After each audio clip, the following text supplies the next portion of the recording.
everybody, and welcome back to another weekly reading vlog. I'm starting my vlog again on a Sunday. Go me. It's not Monday or Tuesday. I have been reading so much hard-hitting fiction, particularly like literary fiction recently. And this week I just want to turn my brain off. I want to turn my brain off and just be in it for the plot and for the vibes and not have to think and feel too much. So I'm going to be reading some fast, quick-paced thrillers. That's really the main theme. I didn't get these all from the same list. They're all on this TBR for different reasons. But this, of course, is going to be another thriller weekly reading vlog. So going into the TBR for this week, I first have Perfect Remains by Helen Fields. I found out about this book through Victoria's channel from what Victoria read. She said that this is one of her favorite detective mystery series, and I love a detective procedural. I love the relationship between the detectives. I love the cheesy montage, put everything up on the corkboard, figure it out scenes.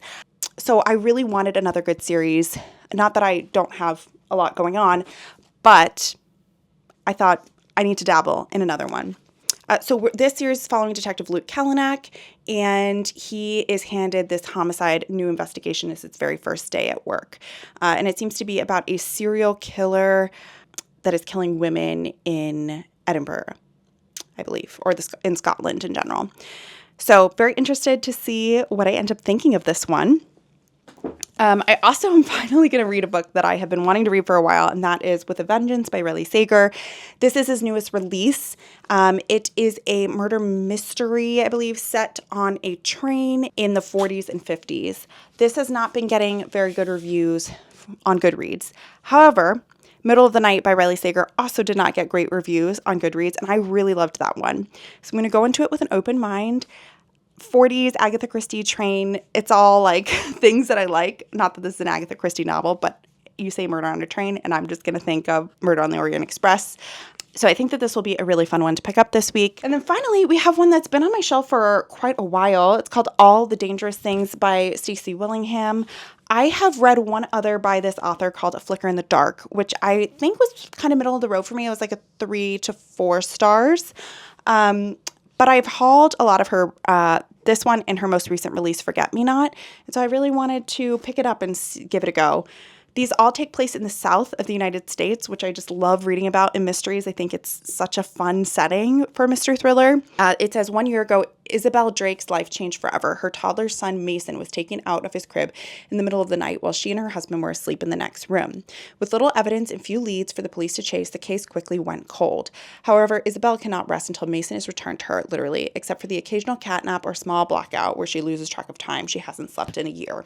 And it kind of goes from there. So overall, I think this is going to make for a fun little pacey, plotty, turn my brain off just a little bit week of reading. Do let me know if you've read any of these. I would be very curious. What else is going on? I have some chores to do around the house. I have just been rotting on the couch and reading over the weekend. And so Sunday night is my get everything together night. So I'm going to do that. Probably put a podcast on. I think I'm going to listen to the new episode of What Should I Read Next, as I'm a few episodes behind, and just chill out and have a nice cozy night.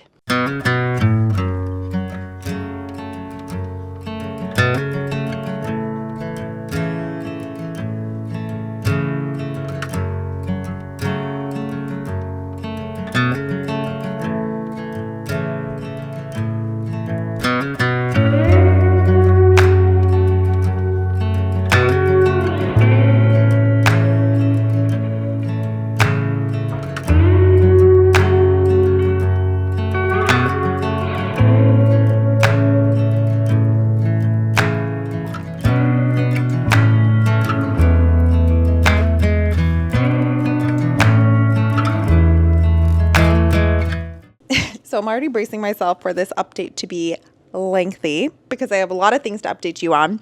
But I'm going to stop yapping and just get on with it. The first is the most important thing. So Tyler and I's wedding favors came in, and I literally almost cried when I saw them. because they're like the most bookish wedding favors. So they're little bookmarks. They're going to go on the place settings. And as you can see, it says, "Thank you for being a part of our story." And then the bookmark, let me pull it out. Just has our names on it. And I literally could not be more obsessed with it. I think it is the perfect, like, bookish wedding favor. And I think it's going to look so stunning on the place setting. I will link where I got it. I got it on Etsy, and it was actually not like so terribly priced. So I was very happy with it.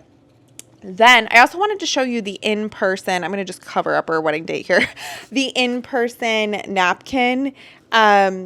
So I don't know if you can see it, but it's the boys being the cats, that I got somebody to draw a picture of. So we have Gilbert and Clarence, and it says, "Per me another." And I literally could not imagine getting married and them not being there in some way, shape, or form. So yeah, I'm just like so happy about the little details, even if the wedding itself is a big event, seems so far off from like coming together. The little details and me like seeing them potentially happen are just bringing so much joy to my heart. Okay, so that was point number 1. Point number 2 is my book of the month came in, and I already forgot what I ordered. So I wanted to open this with you guys. So it is the new Stacy Willingham release. I am obsessed with this cover. Does it have good end pages? No, they're just kind of purple, but I just find this so stunning. And this is just like the standard cover.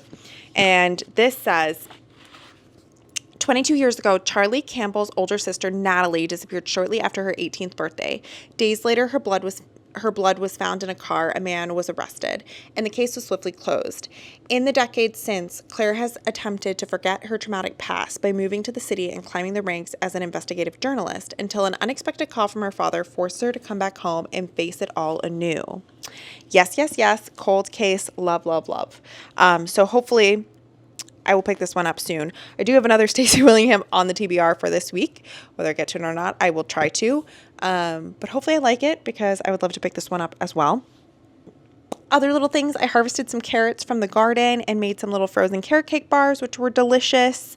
Taylor Swift announced her 12th album, which means we're one album closer to her 13th album, which we all know is going to be like the most insane thing ever. I don't even know what she's going to do for her 13th album, but it better be like a double feature, craziest thing. The tea plant is still very much dead. The gnats are very much being caught in the gnat traps, but it's making no difference at all into the plant. Okay, I think those are all the random life updates. So, Clarence, honey, no. Clarence is just deciding to be a part of this, so apologize for that. But perfect remains. So I have made it to page 187 so far. So nearing the halfway point, not quite there yet. And so far, this is very pacey and creepy. I cannot remember the last time where I have had to stop reading a book at night because I was scared. And I did that last night with this. Tyler was working, but I was also just like spooked. And I didn't want to read it. And I kind of love that for this time of the year. And I love that it made me have that like creeped emotion. But that certainly has been very present. This so far has everything that I would want from a detective procedural. It has the like interpersonal dynamics of everybody working in the detective in the department. It has, you know, everybody's different opinions and people being angry about how the case is being addressed. You know, the CCTV footage just came in, the forensics, whatever, just came in. Like, it has that vibe that I love when it's done well. And this so far feels very solid. There's nothing in here so far that like is uniquely brilliant other than me being spooked and liking that feeling. But it's overall very, very solid, and I am very much enjoying it, and I'm hoping that maybe there are a few more twists and turns. in the end of it. So I'm going to read a bit more of that tonight. I am getting a little tired. It's about 10:30 at night. I just got home from work, so I'm pretty sleepy. So I might just read like a couple more chapters, and then I'm going to head to sleep.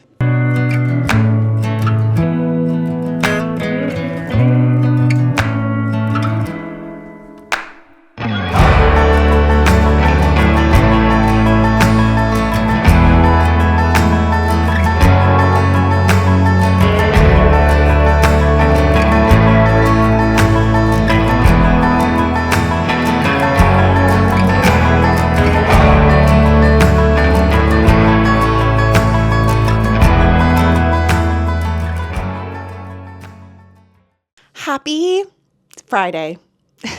Happy Friday. It truly doesn't feel like a Friday because I worked the night shift last night and I work the next 3 night shifts. So we're just going along with it. But it is a very nice, bright, sunny, hot day, which is nice. Kind of an end of the summer, last hurrah type of day. We do have some orders of business, though, because I got a package in the mail.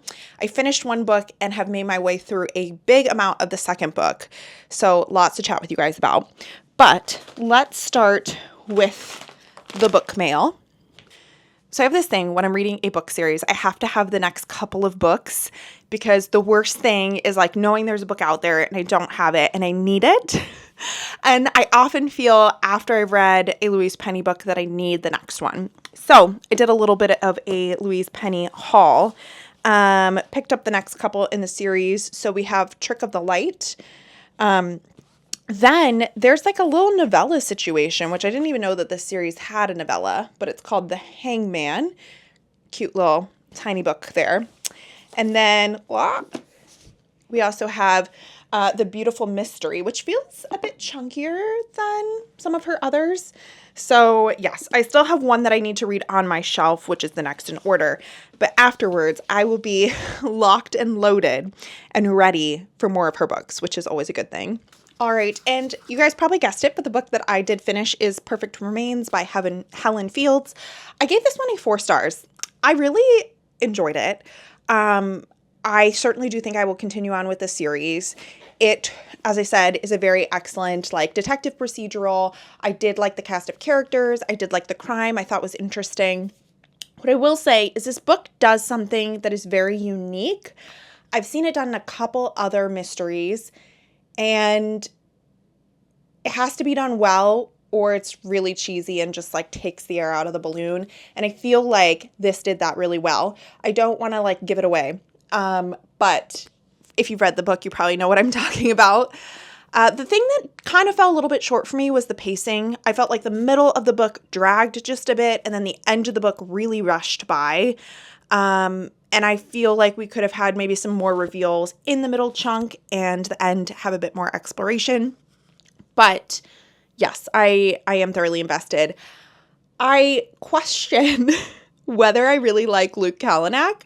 I think he's kind of a douche, for lack of a better word, but I'm also really invested in his story. And so I think I'm just going to continue with it, but I'm not sure that I love him as a person. I don't know. I don't think he always thinks about how his actions affect other people, but I think that's also how he's supposed to come across. I don't think he's supposed to be one of these like hero, everything he does is perfect, but kind of some mixed feelings there. So I've also picked up With a Vengeance. I'm currently on page like 250 out of 370-ish, so nearing the end, definitely over the halfway point. So this is like a revenge story that takes place on a train. We're following this character named Anna, and I think the best way to think about it is a cross between Murder on the Orient Express and Then There Were None. Basically, she has sent these letters out to a lot of people that have wronged her, and I don't want to get too far into that, but she invites them all to this train ride, and she's trying to get vengeance, for things that they've done to her. There's no one else on the train. It's kind of deserted, really, except for the people. And I really liked beginning, like meeting all of the characters, figuring out who they were. There was a little bit of like waffle and slowness to that, but I kind of liked the slow burn reveals at the beginning. Then I feel like the middle has gotten a little bit slow. So I'm kind of waiting for like a big twist to propel us forward, to propel us into the end of this. I see why some people aren't resonating with this one. So far, it's like a little bit above middle of the road for me. Like, it's not terrible. I am enjoying it still, but I do want something to happen in the end, or I think I'll be disappointed. So hopefully planning to finish this one tonight. But yeah, it's kind of a cozy, vibey little thriller set on a train, which has been fun so far. I'm about to film a couple of videos, a review, and then I'm also going to film my summer garden tour. And then I'm going to go to a Zumba class. I used to go to Zumba when I was in medical school a while ago, and I loved like the music of it and the fact that it was a workout and that I didn't feel like I was working out. I always felt great afterwards. So I'm going to give that a go. And then I work again tonight at 10 p.m. to 8 a.m. So hopefully will be a little bit of downtime before I have to go to work, so I'm not too tired for my shift.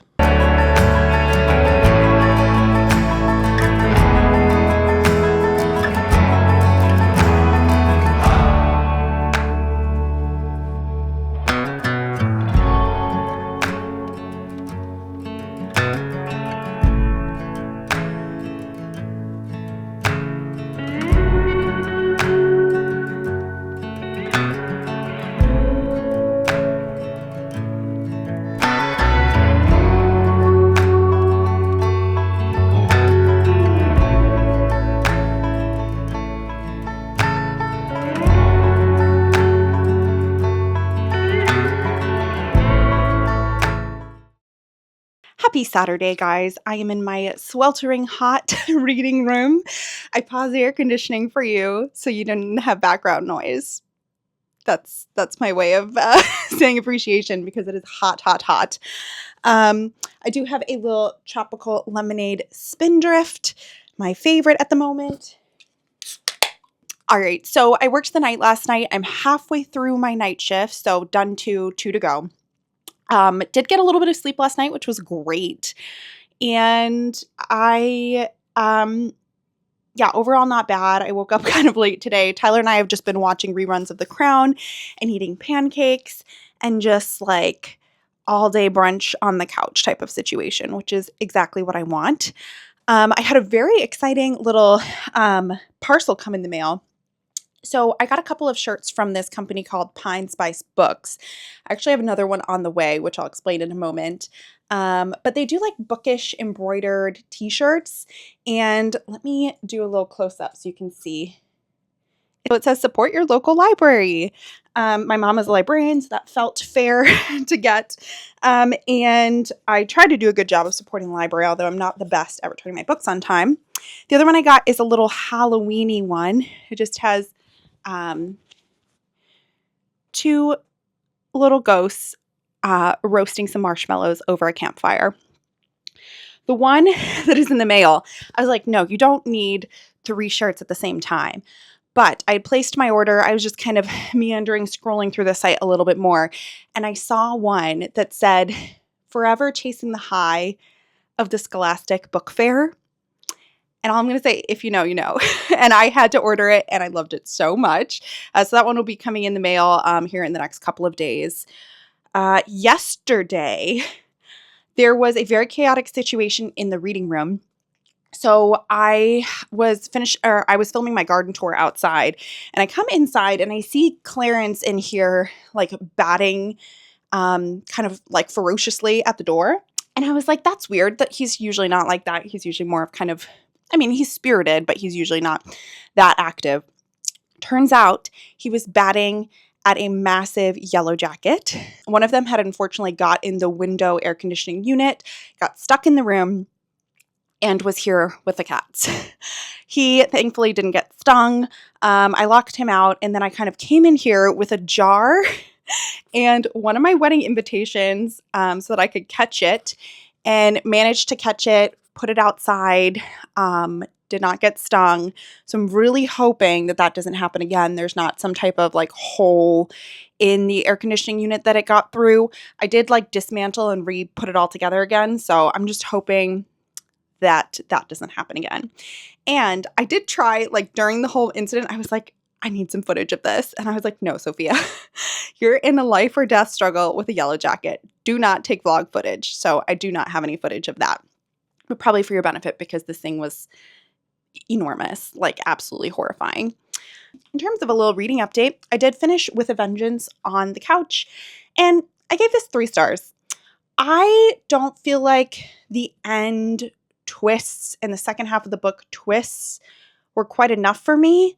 I predicted several of them, and it just didn't have like the reveals that I'm used to for Riley Sager and the twists that I'm used to. It felt very safe. Yes, there were parts of this that were really atmospheric and fun, but it just like didn't quite come together for me. So not terrible, not my favorite, just kind of middle of the road. It was a book and I read it. Then this morning on the couch, I literally have read the prologue of All the Dangerous Things, so I don't really have any thoughts. But I'm hoping that I will read a little bit more now and maybe be able to finish this up tomorrow before the end of the vlog. So with that, I need to put my scrubs on, head off to my night shift. So wish me a quiet night.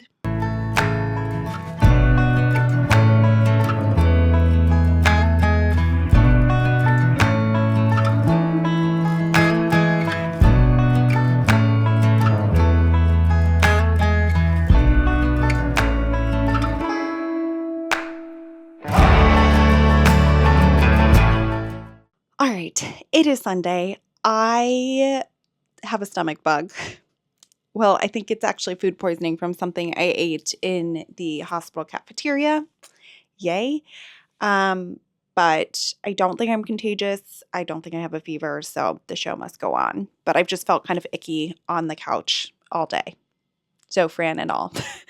But I am popping in to wrap up this reading vlog and let you know what I thought about the beginning part of All the Dangerous Things. So let me start with that actually. So I almost was able to finish this in this week vlog, but it is going to be a holdover book into next week. I got to page 256 out of 320. I'm loving this so far. It is very deeply descriptive and haunting, eerie, creepy, slow burning. And as I said, it's about this woman whose son went missing from the house. Basically, like someone took the son in the middle of the night, and then we're following her like 1 year on. She hasn't been able to sleep. She hasn't been able to function, and she's trying to figure out what happened to him. I don't want to give too much more away because I think the reveals are fun to like get on their own and as they come.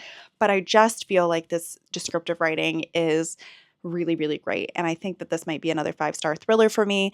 But again, a few more pages. So we'll see how this one wraps up in next week's vlog. So for some statistics for the week, I overall read 1,012 pages this week, which is 144 pages per day, right on track with where I want to be. My quote of the week is actually going to come from All the Dangerous Things. I wanted to just give you guys a glimpse of some of the descriptive writing. So this is on page 18. It says, Isle of Hope is a tiny little spit of land, barely 2 square miles. I've walked the entire thing hundreds of times, memorized the way the Skidaway River slithers across the east side like a water moccasin, shiny and slick. The way the oak trees have formed a giant archway over the bluff, their limbs getting mangled together in time like the lacing together of arthritic fingers. But it is amazing how completely a place changes in the dark. Roads that you've lived on your entire adult life look different. Like instead of stepping onto a smooth pavement, you're walking straight into the murky river itself. You start to notice light poles that you used to ignore, the dimming and subsequent brightening as you work your way between each one, the only way to gauge distance or depth. Shadows become shapes. Every tiny movement is eye-catching, like the dance of dry leaves on the ground or in the breeze. Windows are dark, curtains drawn. I try to imagine the life inside each house as I pass, the gentle stirring of a child as they sleep, a nightlight casting otherworldly shapes against the wall, spouses in bed together, skin to skin, bodies tangled tight between the sheets, or perhaps pushed as far apart as humanly possible, separated by an invisible cold line drawn down the center. So, kind of a long quote this week, but I did want to just read that paragraph for you that just made me shiver with like spookiness, and I think is a really good example of the writing style in this book. So just to recap again, my ratings for the week, I read Perfect Remains by Helen Fields, the first book in the Luke Kalanick series, which I ended up giving 4 stars. I read With a Vengeance by Riley Sager, which I gave 3 stars. And I'm on my way, hopefully, to a high rating for All the Dangerous Things. With that, if you made it to the end of the vlog, leave me a train emoji for the train on the front of With a Vengeance. And with that, I will see you guys very soon with another video. Bye.